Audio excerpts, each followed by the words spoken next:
मेहरानगढ़, सूर्य का किला।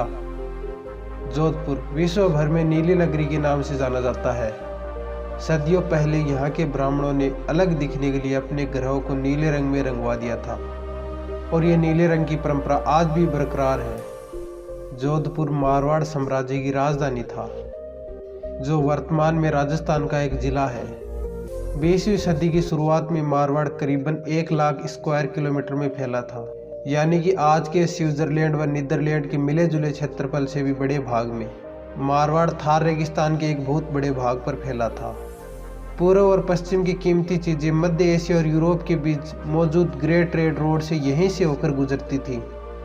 मारवाड़ पर राज था राठौड़ वंश के सूर्यवंशी राजपूतों का, और यही कारण था कि उन्होंने अपने गढ़ का नाम रखा मेहरान, जो संस्कृत शब्द मेहर यानी सूर्य से बना है। लेकिन मारवाड़ और उसके सूर्य दुर्ग के निर्माण के पीछे है एक लंबी कहानी, जो हम इस वीडियो में आपको बताने वाले हैं। नमस्कार दोस्तों, मैं संदीप टंडन स्वागत करता हूं हमारे चैनल पर। अगर आपने अभी तक चैनल को सब्सक्राइब नहीं किया है तो ज़रूर से कर ले। दोस्तों, राठौड़ मारवाड़ के मूल निवासी नहीं थे। उनके बारे में ये कहा जाता है कि ये मध्य भारत से आए थे।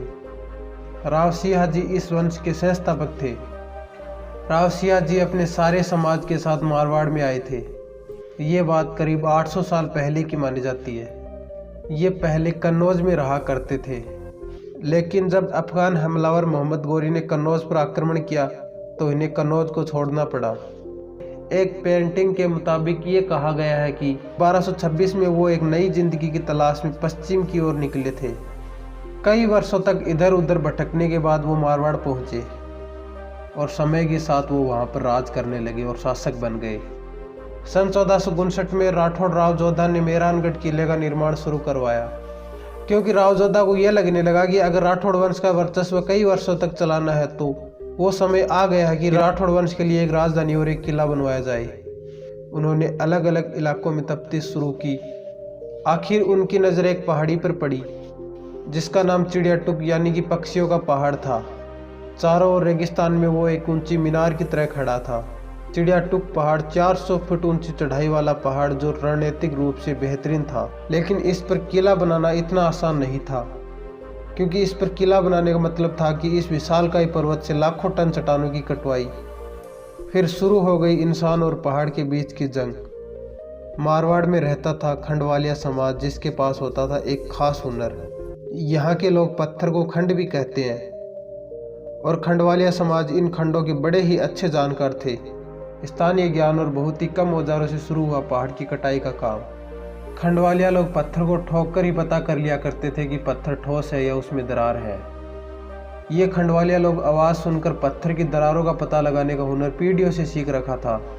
धीरे धीरे खंडवालिया के हुनर ने पर्वत को काट कर एक नया आकार दे दिया। कहा जाता है कि यहाँ एक और खास समाज रहता था, जो एक दूसरे हुनर में माहिर था, जो भारी चीज़ों को बड़ी आसानी से उठा लिया करते थे। वो थे चमालिया लोग।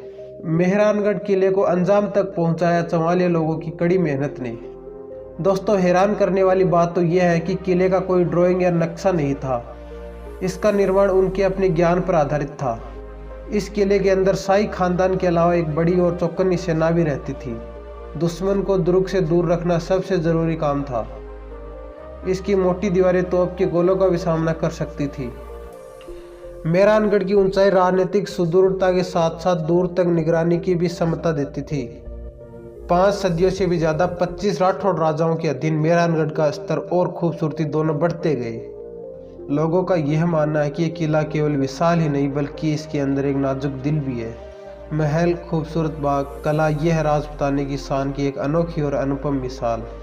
लेकिन दोस्तों, कला का विकास मारवाड़ के समृद्ध रहने तक ही सीमित था, और स्मृति रक्त और बलिदान मांगती है। मरते दम तक लड़ने के लिए युद्ध में जाने से पहले राजपूत योद्धा केसरिया अनुष्ठान करते थे। यह सबसे बड़े बलिदान का प्रतीक था। यह बहुत ही दुखद रस्म थी। जब राजपूतों को लगता था कि हालात उनके खिलाफ है और जीत असंभव है, तो आत्मसमर्पण की बजाय ये उनकी आखिरी जंग होती थी। उन्हें मौत कबूल थी, अपमान नहीं। राठौड़ राजा अपने योद्धाओं के साथ बैठते और अपने शाही हाथों से अपने वीरों को एक नशीली दवा देते थे। इसके बाद वो अपनी खूबसूरत पगड़ियाँ उतार देते और उसकी जगह कुर्बानी के जज्बे को बढ़ाता केसरिया साफा बांध लेते। ये लोग अपनी वफादारी दिखाने के लिए अपनी तलवार राजा के सामने रख देते, फिर उसके ऊपर राजा द्वारा एक टिक्का लगाया जाता था। इसके बाद वो अपनी आखिरी युद्ध के लिए निकल पड़ते। सन 1441 में मेहरानगढ़ की ये राठौड़ अपनी मौत को गले लगाने गंगवार की युद्ध में निकल पड़े। राजपूत खून की यही शान थी। इनकी शौर्य की गौरव गाथा आज भी मेहरानगढ़ में शान से गूंजती है। दोस्तों, उम्मीद है कि मेहरानगढ़ के किले का इतिहास आपको पसंद आया होगा। अगर आपको ये वीडियो पसंद आया हो तो वीडियो को शेयर ज़रूर कर दीजिए। इस वीडियो को लाइक करें और चैनल को सब्सक्राइब करना बिल्कुल ना भूलें। मिलते हैं अगले वीडियो में, तब तक के लिए धन्यवाद। जय हिंद, जय राजस्थान।